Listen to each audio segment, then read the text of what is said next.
Good evening and a very happy new year. To start with, 4 days ago, it was revealed that over 200 Marines have been kicked out of the service for refusing to take the COVID vaccine.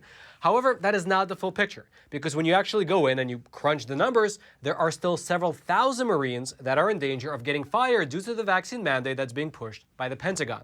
Meanwhile, over at the FDA, they have once again bypassed their own vaccine advisory panel, and they authorized the Pfizer COVID booster shot for children between the ages of 12 and 15. And this, by the way, came just a few days after the FDA issued a separate document which contained a warning for those Pfizer COVID pills, saying that they may cause life-threatening reactions when used alongside many common medications. Let's go through it all together.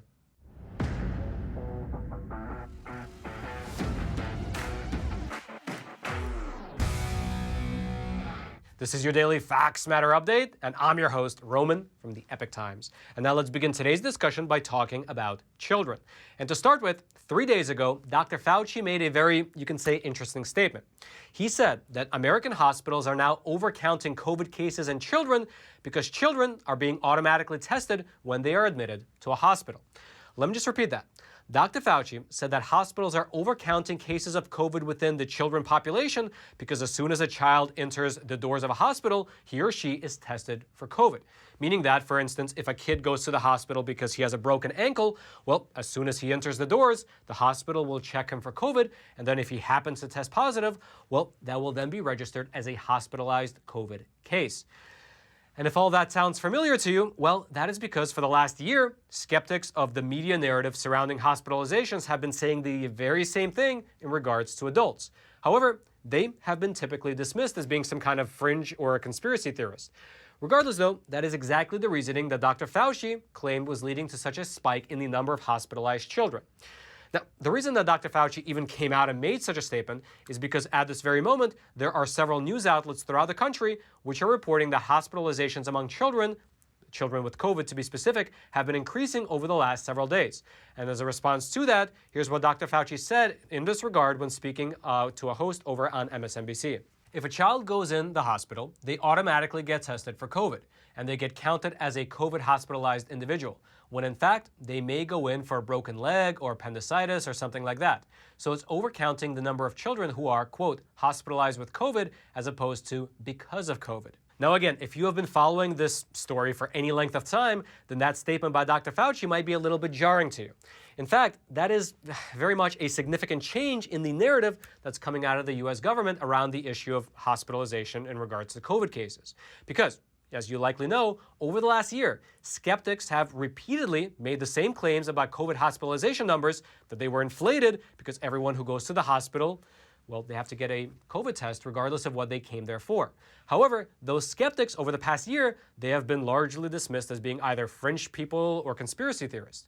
And yet, this is now the very same stance that's being taken by Dr. Fauci. And in fact, it's not only Dr. Fauci, because likewise, Dr. Rochelle Walensky, who is the director of the CDC, she also came out and in a separate interview, she said that most children are not being hospitalized because of the virus. Instead, she said that they are being hospitalized with separate health issues and are then incidentally testing positive for COVID.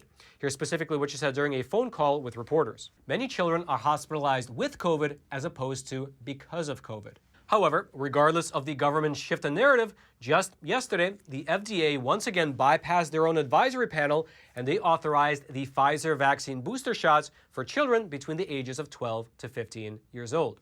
That's right. After reviewing data from Israel, which is one of the most vaccinated countries in the entire world, the FDA came to the conclusion that the benefits of the booster shot for children outweighs any of the potential risks. Here's specifically what the FDA said as a part of their statement. The data shows there are no new safety concerns following a booster in this population. There were no new cases of myocarditis or pericarditis reported to date in these individuals. Now, the data set from Israel that the FDA was looking at included information on about 6,300 children between the ages of 12 and 15 years old who had received a booster shot. And as the FDA noted in their statement, they claim that there were no new cases of heart inflammation among the children who received the booster. However, there are two things worth mentioning here. The first is that it's worth noting that at this very moment, the FDA has not released any of the actual documents about their decision. And so all we have is that statement from them that I read to you earlier. And second of all, as we mentioned earlier, in making this decision, the FDA has once again bypassed the FDA's own Vaccines and Related Biological Products Advisory Committee, which is a group of experts that serve as the FDA's advisory body on the topic of vaccines. And you may remember that late last year, in September of 2021, the FDA bypassed this advisory panel for the first time when they decided to authorize the booster shot for people above the age of 16. And now they are once again bypassing this panel a second time in regards to children aged 12 to 15. And so you might imagine the repeated decision by the FDA as a whole to ignore their advisory committee is starting to draw some real criticism from members of that committee. For instance, here's what Dr. Paul Offit, who is a member of this FDA's advisory panel on vaccines, here's what he told us here at the Epoch Times. The reason we said no back in September was we didn't see the need, a clear benefit, and because myocarditis is always a risk in a younger male age group. Furthermore, Dr. Offit told us that in his opinion, the initial 2-dose vaccine treatment is still holding up well in protecting people against severe disease. Meaning that in his opinion, even though the 2-dose vaccine treatment is not able to protect as well against infections, it is still able to protect against severe symptoms. And therefore, if you authorize a booster shot for everyone age 12 and above, then the FDA will just be causing confusion among the population. Here's what Dr. Offit told us once again here at the Epoch Times. People would think, I'm not going to be protected against this disease at all unless I get a 3rd dose. And that's certainly not what people are seeing in hospitals. Regardless, though, now that the FDA has officially recommended the booster shot for children, it will now be up to the CDC to make the final call. And so, likely within the next week or so, we will know whether the CDC will recommend boosters to everyone above the age of 12. And then subsequently, we'll have to wait and see whether the government will then begin pushing the booster shots using mandates in the same way that they pushed the initial 2 doses. I guess only time will tell. Although, by the way, just as a super quick aside, while some people are wary of these types of vaccine and booster mandates being pushed upon their children, well, to be frank with you, that's actually not the worst thing that can happen. What do I mean by that? Well, 3 days ago, here in New York, a woman was arrested after allegedly injecting a child with the vaccine on New Year's Eve. Let me just repeat that. A 17-year-old boy was over at a 54-year-old woman's house on New Year's Eve when, without the consent of his parents, this woman injected the young boy with what is believed to be the COVID-19 vaccine. The boy then went home. He told his mother. The mother was shocked. She alerted the police, who then arrested this woman. Here's what the local county's police office said in a statement. The mother had not given permission or authority to have her son injected with a COVID vaccine and called police. Now, frankly, there are still a lot of questions in this particular case, such as what was the boy doing at this woman's house? How did she even get the COVID vaccine in the first place, given the fact that she was not a nurse or a medical professional? And generally, what were the circumstances surrounding this whole case? There are still a lot of things that are unclear. We here at the Epoch Times, we actually did reach out to the local county police office for comment, but we have yet to hear back. Regardless, though, the woman was charged with unauthorized practice of a profession, and she is scheduled to appear in court on January the 21st. And so we might find out more about this case when she actually appears before a judge. Until then, if you would like to read more about this case or about anything that we've discussed thus far, such as the shifting government narrative surrounding hospitalizations or about the FDA's approval of the booster shot for children, I'll throw all those links into the description box below this video for you to check out. And all I ask in return is that you take a super quick moment to smash that like button for the YouTube algorithm. And now, before we move on over and talk about the Pfizer COVID pills, and more specifically the warning that the FDA added to those pills in regards to how they interact with very many common medications, I would like to take a super quick moment and introduce our sponsor for today's episode, and I will do so from the sound booth. That's right, Roman. The sponsor of today's episode is an awesome company called AMAC. That's AMAC, and it stands for the Association of Mature American Citizens. Now, what I learned earlier today, though, is that you don't actually need to be a mature American citizen yourself in order to join AMAC, because even though they're an organization that's geared towards people who are 50 years of age and above, you can actually join at any age as long as you're a American-loving patriot. And so what they say is that as our fundamental freedoms here in this country are being threatened by politicians who don't even necessarily know how to balance their own checking accounts, and as there is a concerted effort to censor conservatives by this woke ideology, one thing that you can do to fight back is to join the 2 million people who are already members of AMAC. And by joining, you'll have access to 3 main benefits. The first benefit is the money-saving benefit, because by joining, you'll have access to discounts on things like vitamins, restaurants, retail shops throughout the entire country. Second of all, you will gain access to the AMAC website, the AMAC app, as well as the AMAC magazine, which gives you something that the mainstream media doesn't, which is honest news that is grounded in facts. And third of all, and this is what a lot of people say is their favorite benefit, is that AMAC has your back over on Capitol Hill. Because with 2 million freedom-loving members, they are a voice for conservatives that cannot be ignored. And so if you are a person who considers themselves a constitutional conservative, then I would consider joining AMAC. You can do so over at amac.us. That's amac.us. So consider signing up, consider helping AMAC's effort, and getting access to these excellent membership benefits. So AMAC, thank you so much for sponsoring this episode. Now, Roman in the studio, back to you. And now let's move on over and talk about the COVID pill. And to start with, you might remember how late last year, prior to it receiving any form of authorization, the Biden administration signed a $5.3 billion contract with Pfizer, agreeing to purchase 10 million treatment courses of Paxlovid. Paxlovid is the name of the COVID pill. And if you do the math on that, if you divide 10 million treatments by $5.3 billion, that would mean that each of these Pfizer COVID pill treatment courses is roughly $529, although that is just what they charge the U.S. government. Here's what the Department of Health and Human Services said regarding that $5.3 billion contract. Pending emergency use authorization, the U.S. will receive doses starting in 2021 and throughout 2022 as part of a contract agreement with Pfizer. And indeed, just a few weeks after signing that deal with the Biden administration, the FDA granted Pfizer emergency use authorization for the Paxlovid COVID pill, meaning that the $5 billion sale to the U.S. government can in fact now go through. Here's what the FDA said in announcing their authorization. Today's authorization introduces the first treatment for COVID-19 that is in the form of a pill that is taken orally, a major step forward in the fight against this global pandemic. Now, according to Pfizer, the way that this COVID pill actually works is that it's to be taken twice per day for 5 days in combination with another drug called ritonavir. And they say that this combination, this two-drug combination, is aimed at helping people who are suffering from either mild or moderate COVID symptoms from becoming so sick that they require hospitalization.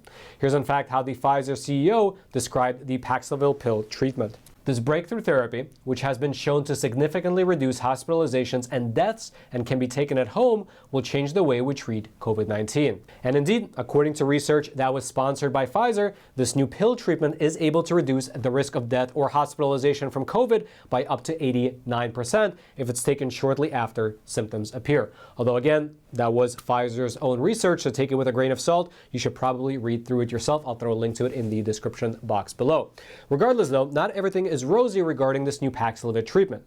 Because according to a PDF fact sheet that the FDA released regarding this new drug, they wrote that Paxlovid can potentially cause severe or even life-threatening effects when it's used in combination with several common medications, including some anticoagulants, antidepressants, some cholesterol-lowering drugs, some HIV medication, some hepatitis C antivirals, some antipsychotic drugs, certain types of contraceptives, certain types of sedatives, and so on. The list is relatively long.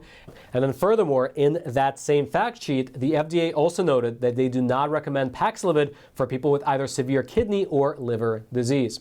If you'd like to read the full list of medications in that FDA fact sheet, and also if you'd like to read more about the studies behind this new drug, I'll throw all that into the description box below this video for you to check out. And all I ask in return is that if you haven't already, take a quick moment to smash that like button for the YouTube algorithm. And now, let's move on over and talk about the U.S. military. 4 days ago, it was reported that the Marine Corps has kicked out 206 active duty Marines because those Marines refused to take the COVID vaccine. Although, when you actually look at the numbers, these 206 Marines might only represent the first wave of personnel who gets kicked out. Why? Well, the deadline for the active duty Marines to get fully vaccinated was November the 28th, while the deadline for reserve units to get fully vaccinated was December the 28th. And so, if you take a look at some of the numbers that came out of the Pentagon, here's what you find. There are approximately 180,000 active duty members of the Marine Corps at present, and then there are another approximately 35,500 reserve units. And according to official data from the Department of Defense, as of those two deadlines that we mentioned earlier, 95% of all active duty Marines had received at least one dose of the vaccine, while for the reserve units, that number was 86% who received at least one dose. Meaning, based on these numbers, that around 8,000 active duty Marines, as well as 5,000 Marine reserve units, face the prospect of being fired for refusing the COVID vaccine. Although you might look at those numbers and say, wait a minute, hold on a second, Roman. Maybe those people are just in the process of getting some kind of religious exemption. And perhaps they are. Here's in fact what Captain Andrew Wood, who is a Marine Corps spokesperson. Here's what he said in regards to this matter. The Marine Corps is still tracking 1,007 approved administrative or medical exemptions. Although, given the Marine Corps track record on this particular issue, it is highly unlikely that these individuals will be given any form of religious exemptions. In fact, according to an official statement, as of today, the U.S. Marine Corps has denied 3,115 of the 3,247 religious exemption applications that they have received, which when you actually do the math, that means that they have denied about 96% of the applications that they have received. And the remaining 4% have not been accepted. Instead, they are still under review. In fact, as of today, no branch of the U.S. military, not a single branch, has granted one exemption to the COVID vaccine. Not even one, religious exemption at least. Meaning that these remaining religious exemption applications will be likely denied as well. Now, some of the unvaccinated Marines are not seeing this as a medical issue, but rather they are saying that this is more of a political purge.